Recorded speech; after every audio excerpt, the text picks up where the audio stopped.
oui ba ñu sax annoncé woon Nicolas Jackson ci banc bi nekkul woon information bu ñu vérifié Nicolas Jackson démarré mais comme ku nekkul sax ci terrain bi finalement. Effectivement sur le 11 du Sénégal il a été le maillon faible très sincèrement si li nga xam ne mooy apport bu ñu doon xaar en termes d'impact face à la défense mauritanienne c'est vrai que Mauritanie nag dafa jouer en bloc bas.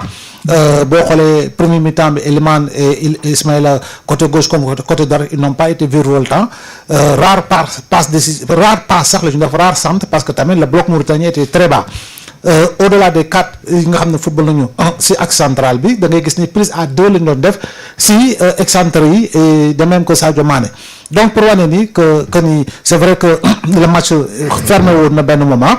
Avec une équipe de la Mauritanie quand même qui du point de vue technique quand même am na dara parce que bu ñu fàttali ne Coupe d'Afrique bi weesu ñoom ñoo éliminé woon Algérie donc c'est vrai que Coupe d'Afrique bi qualifié wuñu Coupe du Monde mais quand même équipe la boo xam ne ñu ngi koy tabax nànk-nànk et qui le gardien c'est un jeune il n'a que 20 ans ou 22 ans donc boo xool boog équipe bi en réalité am na dara Nicolas malheureusement il n'a pas pu véritablement sortir son épingle du jeu par rapport ak li nga xam moo di impact bu mu waroon am mais également passe courte yi au niveau de l'axe pour véritablement mën a percer le mur mauritanien il n'a pas été véritablement dans ça il a essayé des déviations yoo xam ne doxul donc je pense que il a été assez transparent tout le contraire si Habib Diallo bi nga xam ne c'est le profil neuf typique bi nga xam ne pratiquement moom mooy le seul neuf bu am profil bu mu am en équipe nationale Boulaye on le sait c'est un bon neuf également mais très technique boo xam ne il peut même jouer en second neuf et tout ça quoi am na vitesse bi am na technicité bi alors que Habib c'est un gars boo xam ne moom en pointe toujours par rapport ak li nga xam ne mooy exploiter le ballon pour mën ko dugal donc Nicolas remplacé bon ki nga remplacé gis nga bu ñu duggee itamit Habib dafa dugal bien vrai que instant boobu Mauritanie sonn nañu Sénégal conserve na ballon bi et tout ça maintenant il appartient à Jackson véritablement de travailler et de mieux travailler li nga xam mooy sa lucidité devant les buts parce que Assane Diao tamit mi ngi reprendre entraînement yi Assane Diao suba day ñëw yaa ngi gis Boulaye après s'il se rétablit sa blessure il va revenir donc si Nicolas ne fait pas trop attention il risque même véritablement d'être placardé carrément si li nga xam moo di banc bi et puis pour mu am ay minutes de jeu ce sera très difficile donc ñun on va en compétition on a besoin d'éléments yoo xam ne en réalité dinañu mën a décanter la situation et joueurs yi nga xam ne au-delà de Nicolas je pense que bloc équipe bi lu si koo si dugal dina def li nga xam ne mi non Crépin moom c'est le soldat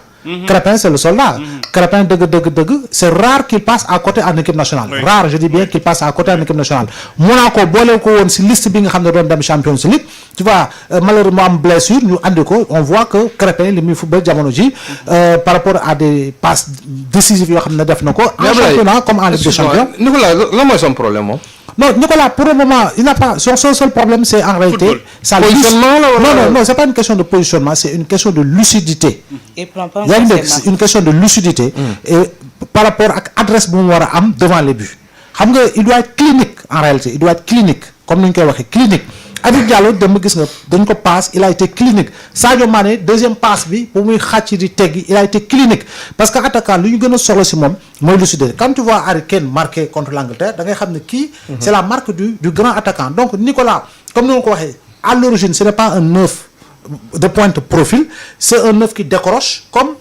Ismaïla Sarr comme ñu ko waxee Iliman Ndiaye et consort il est beaucoup plus redouable quand il décroche s'il part véritablement du côté il est beaucoup plus redouable que lorsqu'il est en pointe mais cependant joueur dafa war a adapté wu parce que Sadio il s'est adapté en neuf de pointe à Liverpool et saison boobu il était à plus de 20 buts et s'il joue excentré il est à plus de 20 buts jamono ju muy nekk Liverpool donc je pense que Nicolas il doit mieux s'adapter il est au Bayern entouré de grands attaquants comme ay ñoom Harry Kane avec de grands joueurs comme ay Olysée ay Gnabry et consorts et puis c'est le Bayern avec les Bürov c'est le Bayern avec les Klinsmann donc pour man ñooñu rek en réalité war na mën a liggéey guddi mu jaral ko sax muy veiller comme Chris faisait comme tant d'autres joueurs faisaient si guddi gi mu jaral la ngay entraîner wu chaque jour toi seul en individuel avec véritablement un bon coach boo xam ne loolu mooy liggéeyam pour véritablement nga war a mën a atteindre certains objectifs parce que au Bayern s'il ne joue pas mieux il risque d'être relégué au blanc même s'il a marqué récemment en Ligue des Champions même ba tey doyul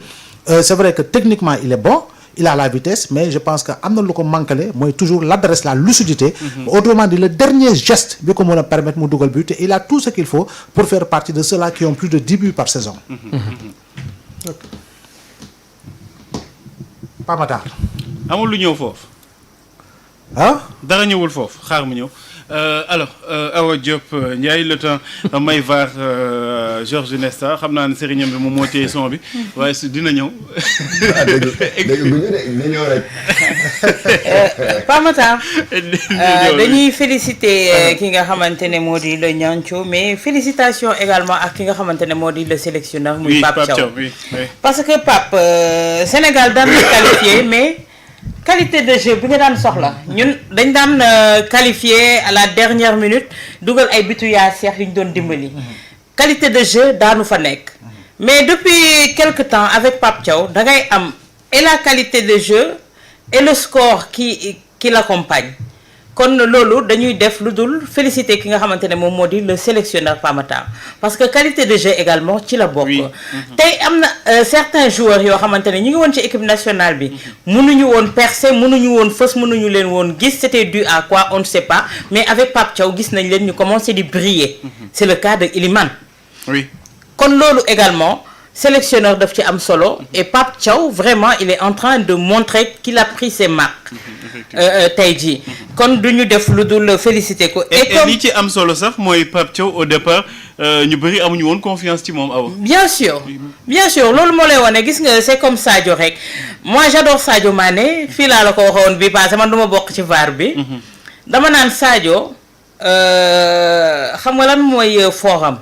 Sadio est lucide, Sadio est calme, Sadio n'est pas trop bavard, il répond par des actes. Et démb defe naa ne li mu tontoo moo gën téeméeri junni yoon takk rajo yi di tontu démb il a répondu par des actes et li may wax toujours les vieilles marmites font toujours les meilleures sauces tey liñ naan mag naa bàyyi ci réew te je vois pas mag ci Sadio ba nga xamante ne tey Pape Matar ñi nekk ci équipe bi yaakaar naa ne am nañu ossature bu baax boo xamante ne tey jii avec beaucoup plus d'entraînement, de regroupement entre joueurs, je pense que mun nañu am lu kawe suñu njortu lu gën a jéggi dayu lii. Et également Pape xam nga football également dafa laaj moyen dafa laaj également ñi nga xamante ne ñooy kilifay football bi ngànk leen di leen accompagner Pape seen ay kuréel ak seen ay cuune ak seen ñàkk xarañ buñ ko déteindre ci équipe bi parce que tey jii macha allah on a une très bonne équipe. kon ñooñu tamit nañu xoolaat ñoom seen ay taxawaay parce que cette rencontre là li ko naroon miné saper également le moral c'était le côté organisationnel. Je pense que loolu war nañ ci jóge être beaucoup plus professionnel que li nga xamante ne moom la ñuy gis à chaque rencontre ñoo xamante ne dañuy mujj ñëw à la rescousse pour dimbali li nga xamante ne moom moo di les supporters et dimbali également li nga xamante ne moom moo di l'équipe. tey waruñu woon toll bëgg naa ñu taxaw ci sax parce que amoon na ay couac surtout sax ci entrée bi gisoon nañ ay jafe-jafe ba gendarme yi sax mujj di disperser ñu fa nekkoon ak yooyu la yëpp mais ñu déglu Sabali xam nga kooku dafa dugg rek def différence accélération bu mu def noonu bon Sadio mënu ko def mënatu ko def pendant 90 minutes Sadio bu ñu xamoon nga xam ne day téye bal bi saa waay avant kii ak noom pousse rek topp ko.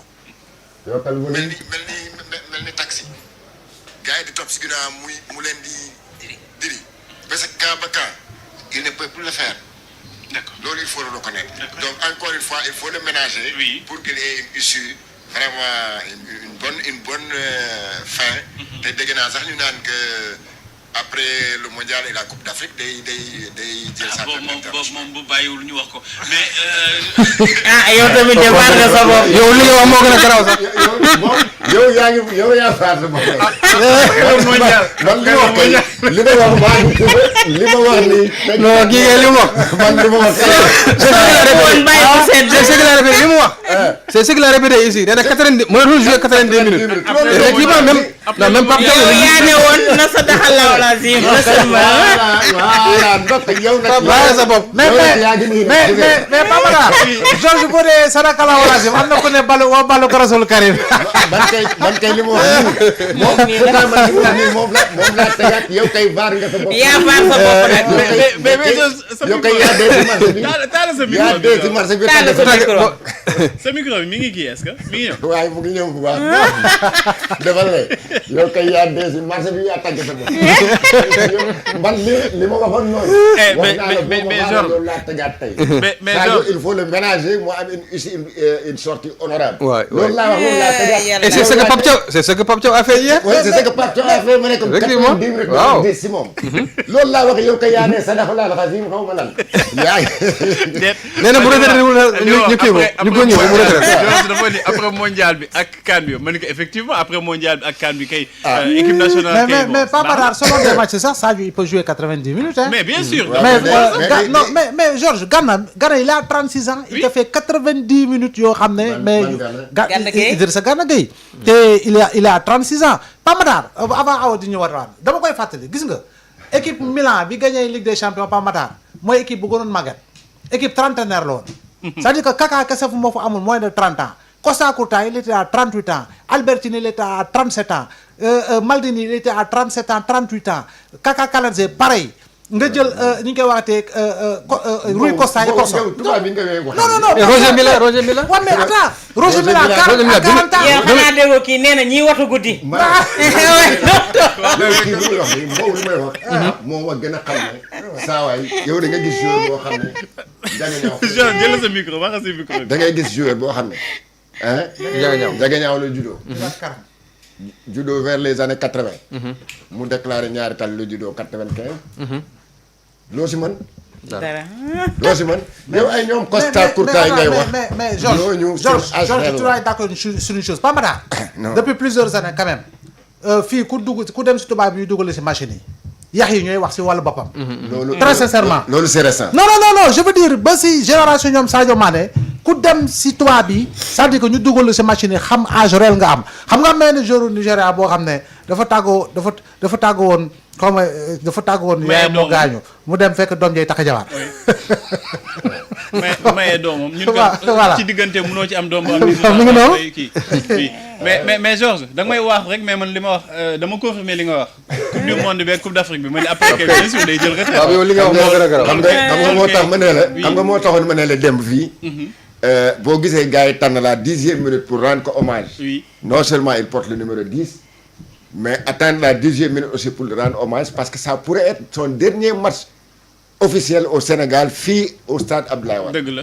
parce que après si qualification yi jeexee.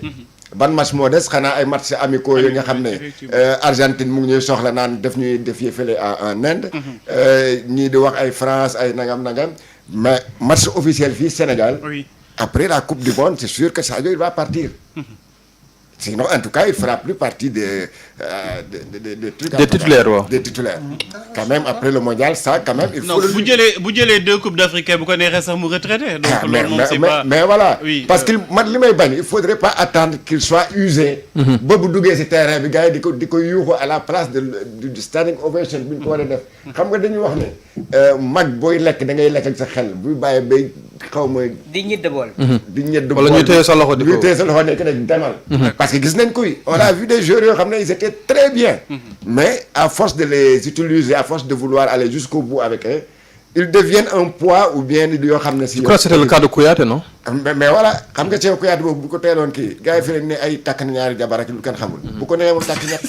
mais gars yi dañu dem nag commencé de sulli ay mboot yow mën a too. dugg dans sa vie privée voilà donc da bu doon balaa ngay yegg foofu nag nga teel a bàyyi. tu sors avec les honneurs. d'accord mieux et moo gën tu sors avec la petite porte. si mental la rek Mario Götze. ah non xaaral Georges may ma jàmm. Georges may ma jàmm mais pas Matar. oui mais non je dis. pas Matar xam nga dañuy wax tey ni la mënee wax si Lat Dior nan la mënee wax si Napoléon. kon su ma nee da mu nee leer su ma nee Mario Götze xam nga ma jox exemple boobu. Götze ba muy dugal biwu Allemagne en finale il avait quel âge. mais est-ce que pourtant autant pas Matar par la suite il a brillé en Bundesliga du tout. tu vois xoolal nu mu vivre le déclin comparativement à d'autres joueurs relativement beaucoup plus âgés yoo xam ne ils ont rayonné donc mi ngi dépendre si joueur bi si mentalam si lu muy dund si sur le plan psychologique yooyu yëpp da siy impacté. et son hygiène de vie. waaw Ronaldo mi ngi nii il reste meilleur buteur de la Seleção. Trump mi ngi nii du jouer toujours titulaire. Messi hier il a été mais abracadabresque. Trump avec l'Argentine. mais il faut quand même que ñun au Sénégal particulièrement ñu war a mën a fàttali ni une chose dañoo gën a ñun ñoo dàq yóbbu retraite joueur c'est-à-dire que xaaf ñu yóbbu la retraite. Pape Matar léegi lay toog fii studio ñu gis ñaari bijaaw si Moussa si ne ko Pape Matar yow war a toog studio. et pourtant âge Sadio Mané 33 ans la loolu du âge bu kii du loo mais mi ngi lay wax Gana